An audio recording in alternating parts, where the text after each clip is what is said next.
Это рубрика «Спорт» на телеканале «Якутия-24», в студии Полина Долинская.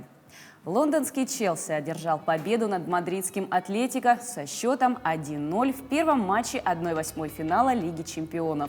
На 68-й минуте ударом в падении через себя Оливье Жиру забил мяч в ворота противника, тем самым став самым возрастным футболистом «Челси», забившим гол в плей-офф Лиги чемпионов. «Атлетико» и «Челси» провели 8-й матч друг с другом. В предыдущих 7 встречах команды трижды сыграли в ничью и одержали по 2 победы. Ответный матч запланирован в Лондоне на 17 марта. Болельщики смогут получить возможность выезжать в другие страны для посещения матчей чемпионата Европы по футболу, который запланирован на лето этого года. Об этом заявил медицинский советник Союза европейских футбольных ассоциаций Даниэль Кох.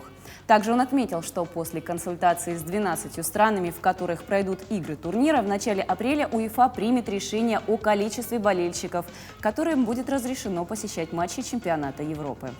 Чемпионат Европы по футболу должен состояться с 11 июня по 11 июля 2021 года в 12 городах. 3 матча групповой стадии и 1 из четвертьфиналов турнира должен состояться в Санкт-Петербурге.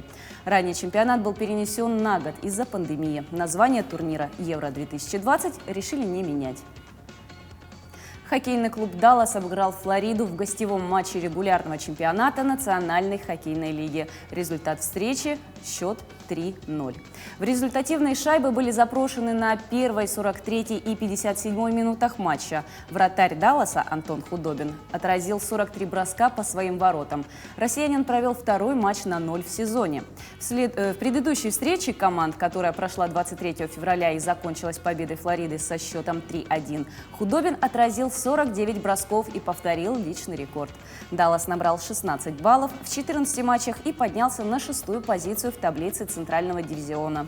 Флорида с 26 очками в 18 играх занимает первую строчку. Следующий матч команды проведут 26 февраля. Первые медали на чемпионате мира по лыжным видам спорта в Оберсдорфе будут разыграны 25 февраля. Первые победители чемпионата мира будут определены в спринтерских гонках и за российскую команду выступят Александр Большунов, Глеб Ретивых, Сергей Устюгов, Александр Терентьев, Наталья Непряева, Юлия Ступак, Татьяна Сурина и Христина Мацокина. Помешать российской команде постараются норвежские лыжники, пропустившие большую часть сезона в связи с пандемией коронавируса. Турнир продлится до 7 марта. В программе соревнования по лыжным гонкам, прыжкам на лыжах с трамплина и двоеборье. В Оберсдорфе российские спортсмены представляют команду Федерации лыжных видов спорта России под флагом Олимпийского комитета страны в связи со вступившими в декабре в силу 2-летними санкциями Всемирной антидопинговой агентства. Поэтому в случае победы российских спортсменов на церемонии награждения будет звучать гимн Международной федерации лыжного спорта.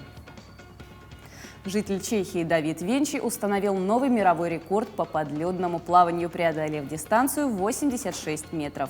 Подробности расскажет Артем Сторонов. Чешский спортсмен Давид Венчи во вторник установил новый мировой рекорд, проплыв 86 метров подо льдом в карьере Лахошт, расположенном примерно в 100 километрах к северо-западу от Праги. Из-за пандемии коронавируса 38-летний пловец вынужден был отказаться от первоначального плана сделать это в Австрии, в Ледниковом озере. В воде температурой 3 градуса Цельсия Венчи был в одних плавках. Получилось даже быстрее, чем я ожидал. Я рад, ведь я усердно тренировался. За время подготовки 3 раза проплыл подо льдом 75-метровую дистанцию. Предыдущий рекорд по подледному плаванию 76 метров и 20 сантиметров установил в октябре 2017 года датчанин Стиг Аваль Северенсен на юге Гренландии. По словам Давида Венчи, теперь ему нужно оформить всю необходимую документацию и ожидать от 8 до 12 недель, пока его рекорд будет официально зарегистрирован представителями книги Гиннесса.